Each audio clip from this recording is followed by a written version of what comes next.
ದೇವೇಗೌಡರು ನಾನು ಮುಂದಿನ ಜನ್ಮದಲ್ಲಿ ಹುಟ್ಟೋದಾದ್ರೆ ಮುಸ್ಲಿಂ ಆಗಿ ಹುಡ್ತೀನಿ ಅಂತ ಹೇಳಿದ್ರು ಇಲ್ವೋ? ಅದು ಹೇಳಿದ್ರೆ ತಪ್ಪ? ಅದಾಯಿತು. ಮೋದಿಯವರು ಪ್ರಧಾನಮಂತ್ರಿ ಆದರೆ ದೇಶ ಬಿಟ್ಟು ಹೋಗ್ತೀನಿ ಅಂತ ಹೇಳಿದ್ರು, ಅದು ಹೇಳಿದ್ರೆ ತಪ್ಪ? ಆಮೇಲೆ ಮೋದಿಯವ್ರ ಜೊತೆ ಚೆನ್ನಾಗವ್ರೆ ಅಪ್ಪ, ಅವರೇ ಹೇಳಿರೋದು ಅವಿನಾವ ಭಾವ ಸಂಬಂಧ ಇದೆ ನನಗೂ ಮೋದಿಗೂ. ಅದ್ರ ಬೇಕಾದಿಟ್ಟು ಮಾಡಿಸಿ, ಸುಳ್ಳು ಯಾಕೆ ಹೇಳ್ತೀರಿ?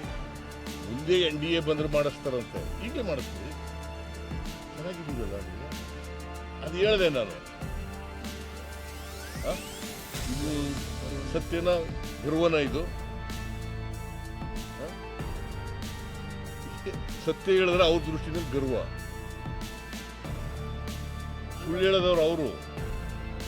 ನಾನು ಸತ್ಯ ಹೇಳಿದ್ದೀನಿ, ಅದನ್ನ ಗರ್ವ ಅಂತಾರೆ. ಏನು ಮಾಡೋದಪ್ಪ? ಏನೋ ಸತ್ಯ ಹೇಳೋದೇ ಗರ್ವ. ನಿನ್ನ ಪ್ರಶ್ನೆ ನನಗೆ ಅರ್ಥ ಆಗಲ್ವೇನೆ? ಕೇಳಪ್ಪ, ಸತ್ಯ ಹೇಳೋದಿಲ್ಲ ಗರ್ವ ಅಲ್ಲ, ನಾವು ತಿಳ್ಕೊಂಡಿರೋದಂಗೆ.